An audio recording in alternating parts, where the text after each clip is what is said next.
Bonsoir les amis, je suis content de vous retrouver comme à chaque fois pour aborder aujourd'hui une nouvelle vidéo sur la consolidation. Plus précisément mes amis, nous allons aborder aujourd'hui le problème du pourcentage d'intérêt et des pourcentages de contrôle. Donc sachez mes amis que ce volet de la gestion est très important. On l'appelle même le portail de la consolidation. Vous savez pourquoi mes amis? Parce que si vous ne maîtrisez pas les pourcentages d'intérêt, les pourcentages de contrôle, il est quasiment impossible de réussir votre consolidation. Donc mes amis, dans cette vidéo, nous allons voir le mode de calcul de ces taux. Mais avant mes amis, permettez-moi de rappeler d'abord ce que c'est un pourcentage d'intérêt et ce que c'est un pourcentage de contrôle.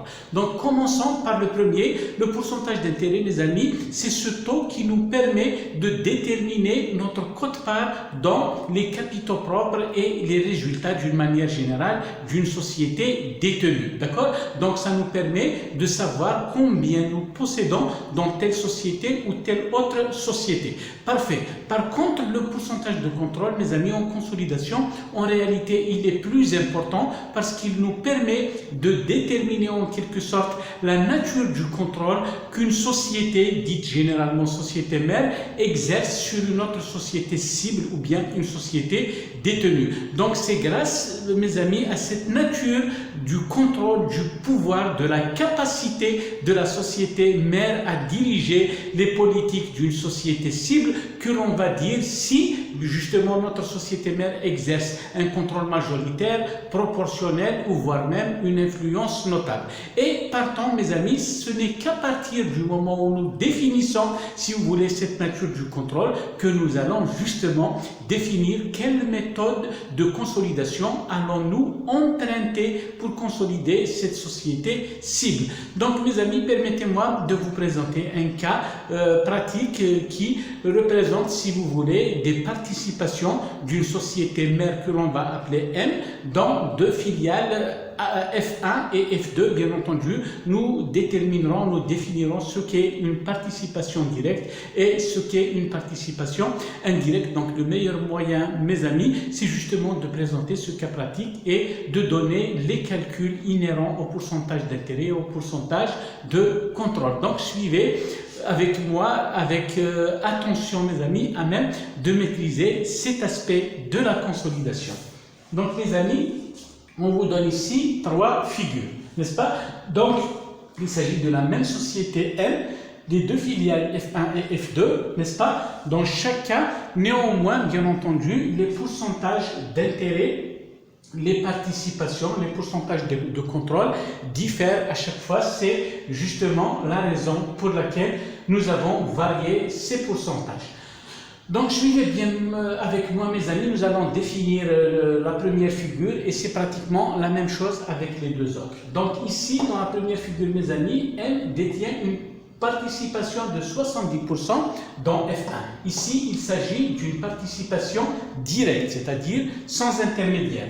Puis F1, à son tour, contrôle 60% d'une filiale F2. Donc on dira bien entendu que M exerce un contrôle d'une manière indirecte sur F2, bien entendu par l'intermédiaire de F1. Néanmoins, M exerce également une participation directe dans F2. Donc vous avez ici les pourcentages. M direct dans F2 c'est de 20%, M directement dans F1 70%, F1 directement dans F2 c'est à hauteur de 60%. Donc suivez avec moi mes amis le raisonnement. Donc pratiquement il n'y a que les taux de participation qui diffèrent ici dans la figure 2 et 3. Donc nous allons essayer de lire directement ces pourcentages d'intérêt et les pourcentages de contrôle à travers justement ce tableau. Donc nous avons un premier cadran pour à chaque fois déterminer le pourcentage d'intérêt et de contrôle de M dans F1. D'accord? Et puis, dans le deuxième cadran, ce sera la participation de M dans F2. À chaque fois, nous allons bien entendu déterminer également le pourcentage d'intérêt et le pourcentage de contrôle. Donc, vous voyez ici, mes amis, tout à fait à gauche, nous avons les figures 1, 2 et 3. Puis, nous avons la participation directe, la participation indirecte, Puis nous avons le pourcentage d'intérêt, le pourcentage de contrôle et enfin nous allons dire quel type de contrôle exerce la société M sur F1 dans un premier temps. Parfait. Donc mes amis, pour la participation directe de M dans F1, ici vous voyez bien, elle est de 70%. Quel est le pourcentage de détention indirecte de M dans F2? Naturellement, il n'y a pas d'autre participation indirecte, donc c'est 0%. Et bien entendu, quel est le pourcentage d'intérêt? Mes amis, ici, il n'y a pas d'équivoque. Le pourcentage d'intérêt, il est le même que le pourcentage de contrôle, donc il est de 70% parce qu'il n'y a pas d'autre considération qui puisse faire varier le pourcentage d'intérêt du pourcentage de contrôle. Donc, pourcentage de contrôle, nous avons dit c'est également 70%, ils sont égaux. Et quel est le type de contrôle exercé par M dans F1, mes amis? Il s'agit d'un contrôle exclusif puisqu'il dépasse 50% de participation. Donc, ce contrôle est dit exclusif ou majoritaire. Parfait. Maintenant, dans la figure 2, pratiquement, c'est la même chose. Néanmoins, il y a des taux qui varient. Vous voyez bien, mes amis, M détient une participation directe dans F1 à hauteur de 60% que l'on retrouve ici. Y a-t-il une participation indirecte de M dans F1? Non, il n'y en a pas. Donc on met également 0% ici. Le pourcentage d'intérêt, nous avons dit c'est 60%, on peut le lire directement sur le schéma. Et puis pour le pourcentage de contrôle, il n'y a pas de raison pour qu'il varie, pour qu'il soit différent, si vous voulez, du pourcentage d'intérêt. Donc c'est également 60% ici. Donc la même chose à partir du moment où l'on dépasse 50%, on dira que M exerce un contrôle exclusif ou majoritaire dans F1 et forcément donc ce contrôle va nous mener à consolider la société F1 de la manière par la méthode dite l'intégration globale. La même chose d'ailleurs pour la figure 1. Enfin, la figure 3, mes amis, vous voyez ici que M détient une participation directement à hauteur de 20% dans F1. Y a-t-il une participation, comme pour les deux autres figures, indirecte de M dans F1? Il n'y en a pas, donc c'est 0%. Donc 20%, 0%. Pourcentage d'intérêt, c'est la même chose, 20%, qui est égal également, si vous voulez, au pourcentage de contrôle, 20%. Donc, on ne pourra pas dire, mes amis, comme pour les deux premières figures, que M détient un contrôle exclusif ou majoritaire à partir du moment où il ne contrôle que 20% du capital de la société F1. Donc, on dira, mes amis, que ce type de contrôle est dit influence notable. Qu'est-ce que cela veut dire? Cela veut dire que M, quand bien même il ne participe pas d'une manière active, c'est-à-dire à décider d'une manière unilatérale des politiques opérationnelles, d'investissement, de financement commercial, etc. dans F1, néanmoins, il participe dans une certaine mesure, il contribue, si vous voulez, à la désignation des membres dirigeants de la société F1, il participe, il collabore, néanmoins pas à un degré majoritaire. On dira qu'il s'agit d'une influence notable et dans ce cas de figure, mes amis, on dira que la méthode que l'on doit utiliser dans ce cas de figure, elle est dite la mise en équivalence des titres, c'est-à-dire on va seulement réexaminer la valeur des titres détenus par M dans F1 à la lumière de l'évolution des capitaux propres de la société F1. Parfait, mes amis, ce premier cadran-là, il est beaucoup plus facile, néanmoins, il cadre à peu près, on retrouve la même logique dans le deuxième cas où l'on va déterminer M, je veux dire le contrôle et l'intérêt de M dans F2. Seulement là, il y a deux types, si vous voulez, de participation, comme nous venons de le dire. Il y a une participation directe, comme ici, mais il y a aussi une participation indirecte, c'est-à-dire par l'intermédiaire d'une société qui se trouve au milieu de la chaîne de participation. Parfait, mes amis, donc on va faire exactement la même chose. Donc, mes amis, qu'est-ce que l'on va faire? M dans F2.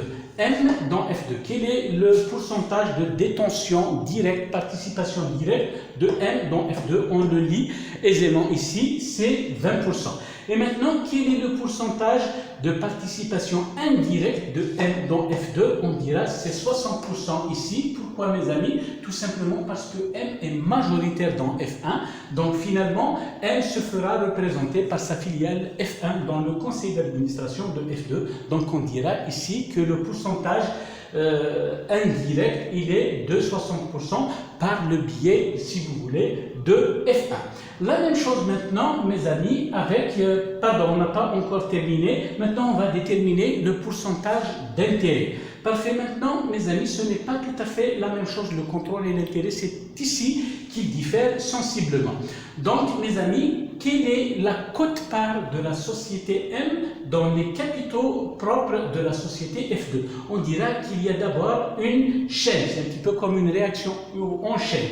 Nous avons 70% de 60%. Donc il suffit de multiplier ces taux, mes amis, donc 70% fois 60%, mais on doit décompter également les 20% détenus directement par M dans F2, donc on va rajouter ici les 20%. Nous avons donc 42%, 70 fois 60%, auquel on va rajouter 20%, on a un résultat de 62%. Par contre, maintenant, mes amis, pour le pourcentage de contrôle, ce n'est pas tout à fait la même chose. Donc, voyons comment on va faire. Donc, pour le pourcentage de contrôle, donc nous avons dit M se fait représenter par F1 dans F2. Donc, le pourcentage de contrôle de M dans F2, il est de 60%, mais auquel on va rajouter la participation directe de M dans F2, ce qui nous fait 20%. Donc, 60 plus 20%, ça nous donne 80%. Donc, quel est le pourcentage de contrôle, mes amis? C'est ici toujours qu'il faut regarder. Il faut regarder le pourcentage de contrôle. C'est lui qui détermine le type de contrôle et la méthode de consolidation à adopter. Donc, 80%, c'est un contrôle exclusif, c'est naturel parce que cela dépasse 80%. Revenons maintenant à la deuxième figure, mes amis. M détient directement 60% de F1. F1 contrôle 40% de F2, mais M détient une participation directe également de 60% dans F2. Donc, voyons ici, la participation directe nous donne 60%, c'est lisible ici. Donc, indirectement par le biais de F1. Donc, comme M est majoritaire dans F1 au taux de 60%, donc on dirait que M contrôle 40% dans F2, que l'on retrouve ici. Mais pour le pourcentage d'intérêt, souvenez-vous, mes amis, il faut toujours faire une multiplication. Quand vous avez des participations en chaîne comme ça, il faut toujours multiplier le premier taux par le second. Donc, nous avons ici 60% fois 40%, plus les 60% que nous avons ici, 24 et 60, ça nous fait 84%. Revenons maintenant au pourcentage de contrôle. Donc, la même chose, mes amis, comme M contrôle majoritairement F1, on dira que F1 contrôle également à 40% F2, donc on va retenir les 40% ici. Donc, détenus directement par M, et nous avons d'autre part 60% qui sont contrôlés directement par M, donc ça va faire 60% plus 40%, ça va nous faire 100%. Donc, tout le capital de la société, toutes les décisions, si vous voulez, sont concentrées entre les mains de la société M, puisqu'il détient 100%. Ça ne se discute même pas, il s'agit d'un contrôle exclusif. Parfait, mes amis, nous avons terminé avec la deuxième figure. Passons maintenant à la troisième figure. Donc, M détient directement 25% de F1, puis nous avons une participation en chaîne. M contrôle 20% de F1. F1 contrôle directement 30% de F2, donc il est question de déterminer les pourcentages de contrôle et d'intérêt. D'abord, nous avons d'une manière directe, si vous voulez, mes amis, ici, pardon, nous sommes ici, 25% d'une manière directe. Vous voyez bien, M détient dans F2 25%. Parfait. Et puis, mes amis, ici, M dans F2. Ici, nous avons inscrit 0%, vous me direz pourquoi. Comme M ne contrôle pas majoritairement F1, donc ici, on abandonne, mes amis, si vous voulez, on abandonne ici, en quelque sorte, la participation. On ne contrôlera plus au-delà, si vous voulez, la société F2. Si nous étions majoritaires ici, oui, on pourra dire que nous avons l'espoir, en quelque sorte, de continuer, mais ce n'est plus le cas, donc on abandonne ici le contrôle de F1 dans F2 dans la mesure où nous n'avons ici que 20%. Donc nous aurons d'une manière directe 25% et d'une manière indirecte 0%, nous avons dit parce qu'on abandonne. On calcule maintenant le pourcentage d'intérêt. Pourcentage d'intérêt, mes amis, nous avons 20% fois 30%, nous l'avons ici, ça doit faire 6%, plus les 25% que nous détenons directement dans F2, donc ça va faire 31%. Parlons maintenant du contrôle. Donc vous voyez, vous retrouvez ici le 0 que nous avons déterminé ici. La chaîne en quelque sorte de participation, elle est rompue ici à partir du moment où nous avons un taux de participation minoritaire ici. Donc il ne nous restera que les 25%.